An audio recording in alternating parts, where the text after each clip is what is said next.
All right, Kevin, a lot to talk about. Let's start with the state of college sports. Why don't we start there? Because you wear many hats, you have worn many hats, but one of the new ones for you is your involvement in this thing called Project Rudy, which is this idea for a 70-team super league that would completely upend college football as we know it. Why this idea, and is this the right solution for college sports? Well, I can't get into too much detail about Project Rudy. I will say it's not meant to upend anything. In fact, what college sports needs is responsible capital to keep it as is, to keep the train running, to keep college sports being dynamic, profitable, and able to actually serve multiple purposes. Project Rudy is focused on football. College football is the second most popular sport in the U.S. It has an incredible history, pageantry, has unbelievable drama, it has long-term rivalries and stuff like that. We don't want to upend any of that. That's super important to the tradition. But aren't the conferences, wouldn't they be going away? No, absolutely not. Absolutely not. The Project Rudy's focused on the Power Four, but also providing capital for the Group of Five and the other conferences, and even the FCS. So there's money to go around. It needs to go around. The football programs traditionally have funded all the other sports programs at all these colleges. That includes Olympic sports, women's sports, things that really do require external funding to continue, and especially Olympic sports, really important to the United States, obviously. And so college sports is super important there. But it's been changing. You have these NILs, the name, image, and licensing stuff that's really changed. It's professionalized sports to a large degree. There was a big lawsuit that is now being settled between it's called House versus the NCAA. That seems to be going against the NCAA and against college sports and in favor of the players. So there's a big liability being formed because players weren't paid in the past. And going forward, players will now need to be paid as part of this settlement. So there's a professionalization of what was an amateur sport, which is fine if handled the right way. And Project Rudy, we really want to just pick off some low-hanging fruit to bring capital in, to help with some scheduling optimization, and to help with some media rights negotiation optimization, and to preserve as much as we possibly can, which is most everything. Those conferences and the Power Four, there's a lot of history there, there's branding there, there's loyalty, there's a lot of reasons to keep conferences, and we don't think we should blow them up at all. All sports leagues have conferences. They're already in place. Why change them? No need to do that.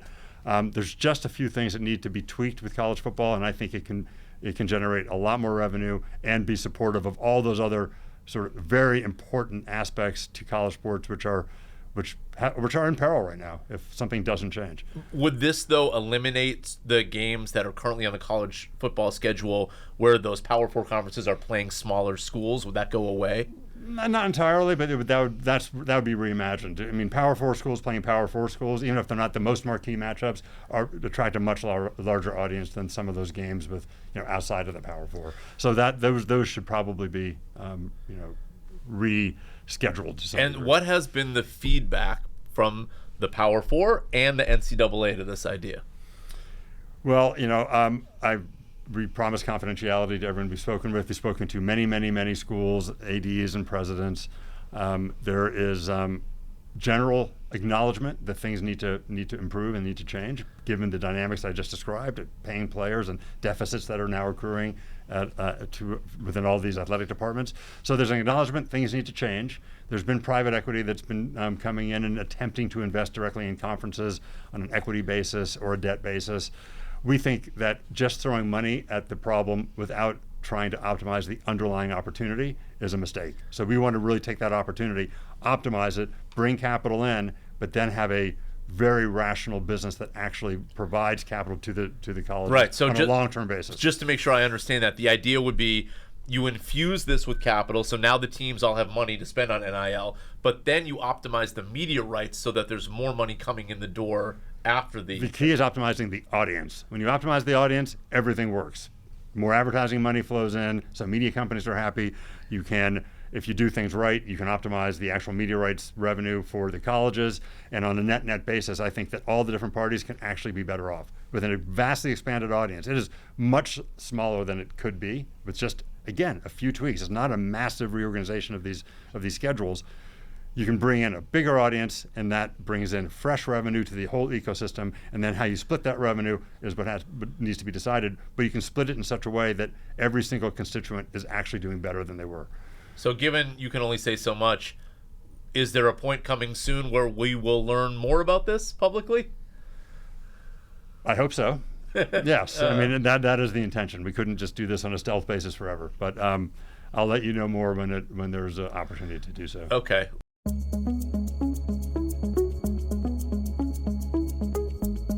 Let's pivot to the media world. You have been advising Disney CEO Bob Iger on ESPN and his strategy. Is that an ongoing role of yours, or has that sort of... No, that's my official advisory role is over. Is over. As it should be. As it should be. Yeah. Part of that decision was ESPN's go-forward media strategy. They are launching a streaming service in the fall, a direct-to-consumer service, sort of an all-in everything ESPN. Tell me why that's the right strategy for Disney. Well, Disney had made that decision before I came in to consult with them, and it's publicly announced, so I think I can talk about it. Look, I think it's incumbent upon all media companies to serve audiences where and how they want to be served. I think the one thing that we can see, looking backwards now, about the impact that technology has had, not only in how services and programming is provisioned, but user behavior as a result of that provisioning difference. Users have become more empowered. The audience is empowered to consume the way they want to, more and more over time. There is still the ability for an audience to subscribe to the pay TV bundle, get all their entertainment and every bit of sports in that one big, huge, pretty expensive package.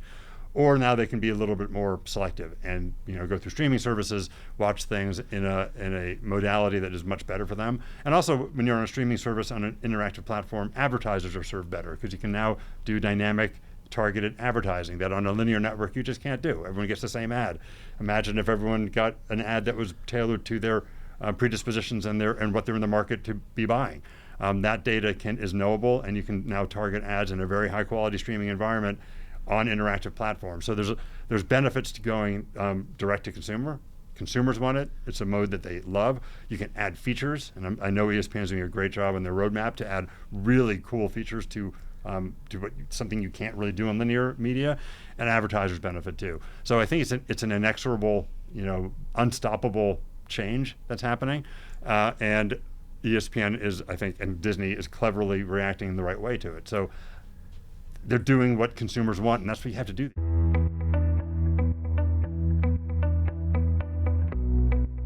It seems like the key unknowable, though, is they're going to charge either $25 or $30 a month for this. That's pricier than all the other streaming services, by and large, out there. Are people going to pay for this? Are they? Yes, and I have some data, actually. I was chairman of a company called DAZN. Yep, one of your 19 hats. One of my former hats. I'm not the chairman any longer, but I really enjoyed my time there. And I'll tell you, we had sports rights, the key soccer rights in European countries.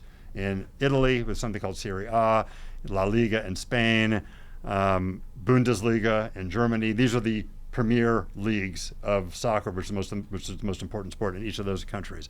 And I went in, having had my Disney Plus experience, when we were launching, we got the rights, and we were relaunching these services with these rights in place. And I was thinking, hey, why don't we go cheap? Did that with Disney Plus, made it pretty inexpensive, made it undeniable. Originally, if you're a Disney fan, $6.99. $6.99. And people loved it. You had to have a reason not to subscribe almost. It was, I think, the right strategy. And then, of course, price increases over time. So we went in to, I forget which country, Italy, let's call it. And Sky, who used to have the rights, Sky's a broadcaster in Italy and throughout Europe.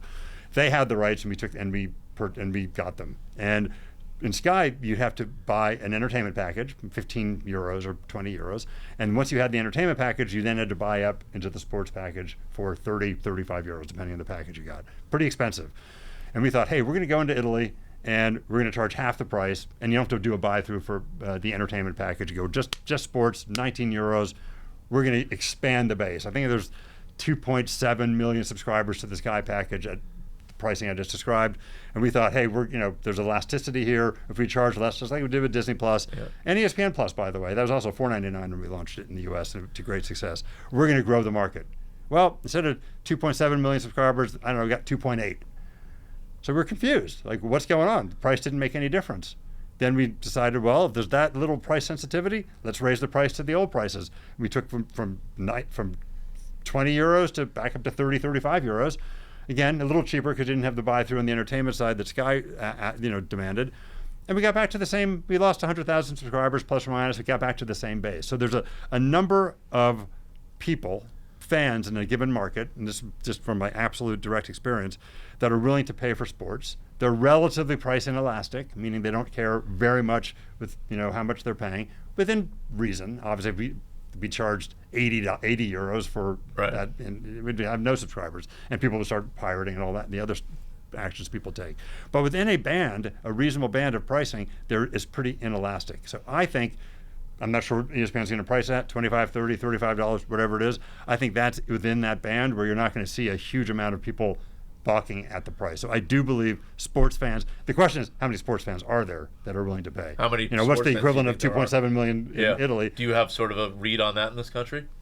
20 million, 30 million, 40 million? I'd say between 30 and 45 million, something like that. And that, you got it right. Yeah. That are willing to pay. And when they're willing to pay, I don't think $25 or $30 seems like a difficult And proposition. because the one thing in your example is that you kind of enticed them with a lower price and then raised it, which is what we've seen in this country. That's not what ESPN will do here, right? They're not going to be like, come on in for $15 and then we'll raise it over time. So you're saying you don't think it matters? No, I don't. I don't think we enticed anyone with the low price. Okay. Those are people that are already paying the high price at Sky. They moved over. We got a tiny marginal sliver of folks that thought it was a good deal and therefore subscribed. Really, I don't think that was the dynamic. People are willing to pay for sports if you're a big fan. So I think the question really does devolve to how many, not uber fans, but substantial fans are there that are willing to pay. If you're willing to pay $25, $30, $35 seems fair. And especially versus the 120 or whatever they're paying for the pay TV package. Well, right, because actually in that Uber world, this is, I guess, the other piece of it. If there's 40 million super fans in this country, well, how many of those are currently subscribing to cable today? Most of them, right? So then it's like, well, what is this product doing? Because the idea is that this product is supposed to be catering to the non-cable subscribers. The cable subscribers are already paying. Look, I think ultimately ESPN is going to be indifferent between a cable subscriber, a over-the-top subscriber, a bundled subscriber that happens to be bundled with Disney Plus and Hulu and the other things. I put that bundle in place a long time ago when we launched Disney Plus to great success, by the way.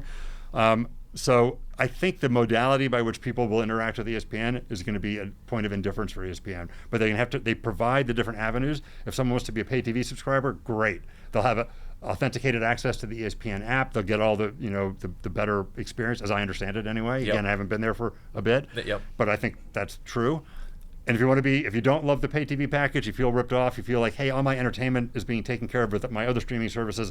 Why would I pay redundantly for all the entertainment things? I just want sports. I think consumers might cobble together an ESPN package. I think Fox has now said they're going direct to consumer, and cobble their sports together for less money than they pay for the full pay TV package. So, but it's less convenient and all the other factors that go into people's thinking. So I think that ESPN will have a multi-pronged approach. But I guess what you're saying, which maybe gives hope to Disney or ESPN, is that even if the world of Uber sports fans is 30 to 45 million, which is way less than the 100 million cable subscribers, if there's enough price elasticity there, perhaps you can bump up that price to something, again, not $80 a month, but maybe it can get up to $50 a month. Maybe it can. Yeah. And it might be able to. Yeah. So that's unknown. But again, I think that ESPN is doing this really cleverly. They're just doing it indifferently. We'll stay in the pay TV bundle for those who want that. We'll be direct to consumer. There's a lot of cord nevers who are sports fans who just don't want to subscribe ever. And that's if you're younger than 40 years old, you're probably not going to be a subscriber to pay TV, even if you're a big sports fan. So there's that market to go after. I think they're doing it the right way.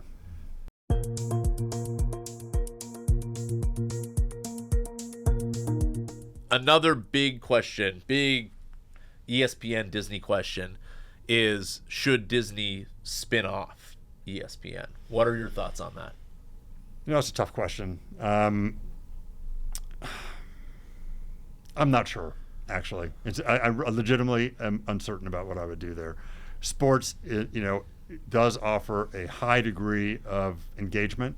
And if you're able to bundle sports with your other, like we did at Disney, and I think they're going to continue to do with their other offerings, that does maybe reduce churn, and people disconnecting from services is one of the key economic indicators of whether you're going to be, robustly profitable or not. So churn is a key lever, in streaming services.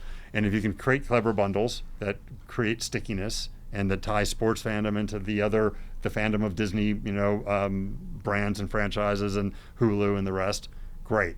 Not everyone's a sports fan, so not everyone will take advantage of that bundle. But for those who are, you can probably have the pricing that will kind of reduce churn among all the services that you bundle together.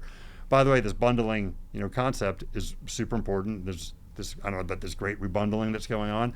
One thing I don't think is going to happen is having the bundles that you saw in the past where in order to get sports, you had to buy entertainment. In order to get entertainment, you had to buy sports. Those pay TV bundles where you were required to buy the whole thing to get anything, those days are over. The bundles that I'm talking about are bundles that help consumers, that consumers opt into at their discretion. It's not forced upon them. And those bundles can be quite effective. They won't be as big and they won't be as broad reaching. Then I can have 100 million homes. But let's say that ESPN flagship, as they call it, reaches 40 million homes, and there's a sub-segment of those who love Disney and love Hulu too, call that 20, 25 million, I don't know, bundle those together. And for those who have one bill for all 3 or 4 services, I think their churn will probably go down. And I think that's a smart thing to do too.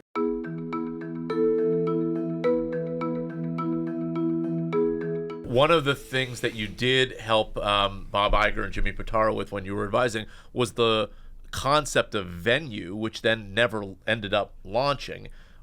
Is that a big deal that this product never ended up launching? Like, is that a blow to the companies involved, or is it sort of an afterthought product? I think it was a good concept. The one problem with offering sports through streaming services and not in one big bundle is that you don't get everything. And you have to go traverse different services to find what you want to watch. So that's a little bit of a negative to the consumer. So to the extent that a bundle does come into existence that has all of the sports in one, great. Venu was one way to do that. It wasn't all the sports, it was the majority of them. Didn't work out for legal reasons, which I'd left at that point, so I'm not sure of all the details of that. I think it's too bad. I think it was a good idea. But other bundles and other ways to bring the sports together will ultimately evolve.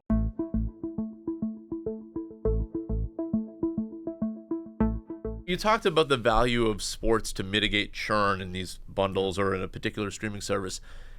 Yet another one of your hats, and one that you currently wear, is that you are CEO and co-founder of Candle Media, which invests in non-sports programming, other entertainment. You own Moonbug, Cocomelon, you own Hello Sunshine. I'm curious, what we're seeing now is media companies, the big media companies, spending tens and tens of billions of dollars on sports. Is that decreasing the value of entertainment programming? Like, they only have so many dollars to spend. Is this boom times for sport and kind of rough times for non-sport? There has been, look, when we made these investments at Candle Media, and Candle Media is doing great. We're profitable, we're growing, it's fine. And we have two sides to our business. We have the live action studios led, by Reese Witherspoon's Hello Sunshine and some other labels that we bought beneath that target certain audiences. Hello Sunshine targets a women audience.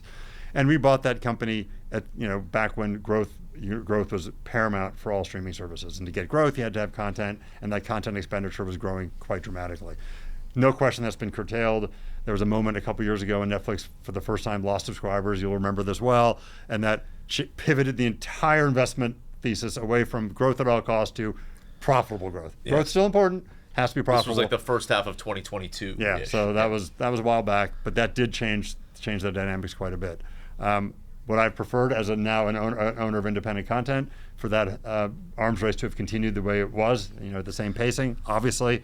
Is it still a good? Yes. Is there still $100 billion plus being spent on entertainment programming globally through channels and streaming services? Yes.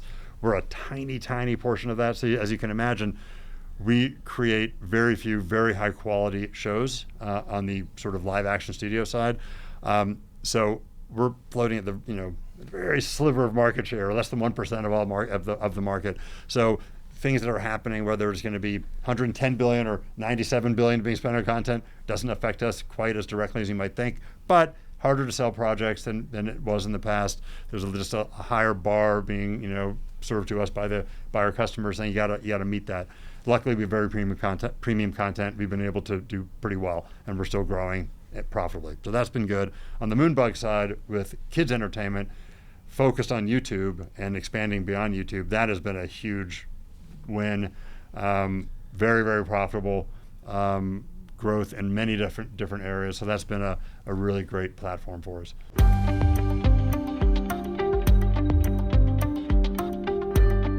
I've got one more Disney question for you, and that's they're currently in a succession process for Bob Iger. Has the Disney board contacted you about that job to take over as the next CEO? I'm not sure they've contacted anyone. They've not contacted me. I'm sure they're going to be very successful this time around. The board's great. Bob's great. They have some great internal executives. I presume that's where they're going to choose their CEO from, and I wish them really well on that. They have a really good bench of executives there. There's a lot to choose from.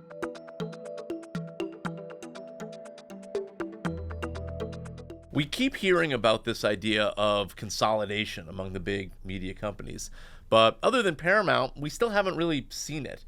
Do you think that this is a fait accompli, and that if we're talking here 24 months from now, we're gonna see some major M&A, particularly in the Trump administration, or maybe is this just a lot of talk and we're not gonna see as the deal making like people have predicted? I don't have a crystal ball, and no one does, but if you look at just economics 101, and I think there are headwinds to traditional entertainment, no question about it. It is it's more difficult now than it was 10 years ago when there was the pay TV ecosystem was providing massive profits to reinvest as you saw fit into streaming and the rest. Now the pay TV dollars are shrinking, and that profitability is deteriorating. Linear networks are very difficult to make to grow. They can't grow. Those are in secular decline. When you have a piece of your business that was that profitable now in secular decline, and being made up by streaming for sure, but streaming profits are never going to be as profitable as pay TV was. I just don't see that happening. I don't think any media executive feels that to be the case. You're just going to see an industry which doesn't have the same profit pool potential as it used to have. Much like the music industry, I guess, has suffered greatly for 25 years, actually. I mean, I think they just got back to their 1999 revenue last year, if I'm not mistaken. Yeah. So they went through a similar cycle. I don't think entertainment's going to be anything like that. It's not going to be a debacle like that was. But it's tough. And when your revenues are challenged and revenue growth is challenged or even declining, and costs aren't sort of going away, and there's a big amount of sustaining overhead costs and infrastructure costs that each independent company needs to have in order to exist, that sets the table for consolidation. I don't know that there's any way around it. It's almost now a law of physics. It's gonna happen. And so how it's gonna happen, I don't know. Is the end game? It's just the big tech companies? Well, big tech companies have a lot of money. They have profit pools from their other businesses that can feed into their entertainment aspirations, and vice versa. The entertainment aspirations actually help the tech side of their companies. So I think the tech companies are for real. Do I think that every single traditional media company will disappear and be swallowed up by a tech company? No, I do not. Disney, I don't think will be. Comcast is in good shape. Some of the smaller, more independent ones is Paramount ultimately a standalone company? Is NBC Universal going to combine with someone? Is Warner Brothers going to combine? Yeah. Probably. Sony has its parent and that's doing very well in Japan. So it depends on which one you're talking about. But I think there must be consolidation, probably among the Warners and the Paramounts of the world, I would guess.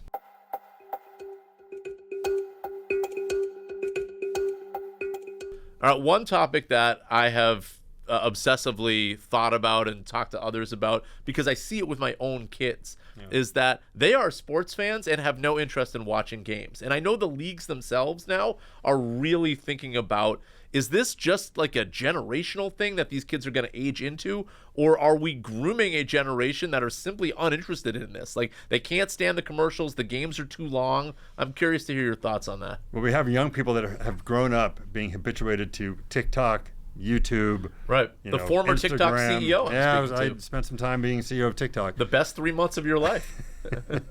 That's another podcast for another time.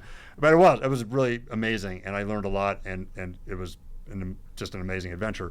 I will say, kids do not have the same attention span, nor do I think they're going to grow into it. Will it expand somewhat? Yes. Will kids become sports fans through their interactions with the short form highlights and the things they see on TikTok and YouTube? For sure. And will some of them graduate into being, watchers of full games? No doubt about it. But I think if you look forward, there'll be fewer of those and more of the snackable types that would just want to see highlights and they want to see what matters to them. The saving grace here, of course, is betting. And I think betting, as kids grow older and it's legal for them to bet, obviously, there'll be a lot of interest in snippets and sort of snackable moments of games because of proposition bets that depend on what's happening at a moment in a game. Who's going to score the next touchdown? And who's the next three-pointer? Who blocks a shot next? All those different proposition bets that are really fun and engaging are going to be a really meaningful part of the sports experience going forward, which is why I think the leagues several years ago kind of embraced gambling versus being against it. I think they saw, and by the way, they're led by very smart people. Adam Silver, a genius, Roger, they are smart guys and they see what's happening and they have great teams beneath them. That was in part a reflection of the fact that is the kind of the mode that kids are going to, when they get older, are going to want to consume sports in. So I do think there's a generational shift. I think it's permanent to some degree. How much, I don't know. It's kind of like how much is the box office degraded permanently because of COVID? Some, for sure. So there'll be some decrement in the audience growth in the future from that.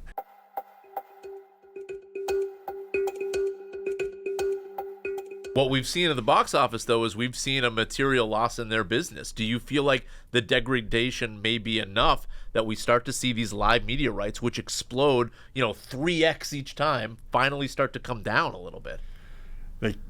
Gravity takes hold on everything at some point. These rights cannot continue to grow at this pace, 2 to 3 times every 10 years is what they've been doing, ad infinitum. Can't happen. At some point, some of them are going to flatten. The NFL seems to be an exception. By the way, the NBA, again, Adam Silver really did a great job in this rights negotiation. Unbelievable. Well, we saw the Celtics just sold for over $6 billion. So clearly there are people buying into this system but not only are they doing something right, but they clearly are satisfied with the future of the league as well. Like, maybe they don't think those rights are coming down anytime soon. Oh, I don't think it'll come down anytime soon. They just had a 10-year deal. So, we're talking well beyond sort of investors, terminal value expectations, or it's out in the future. But will there come a time where the NBA rights flatten or have a 1.5x versus a 3x? I think it's inevitable at some point. It has to happen that way. Look at European sports. I mean, the big, I happen to know this because, again, my time at DAZN, I actually bought these European rights.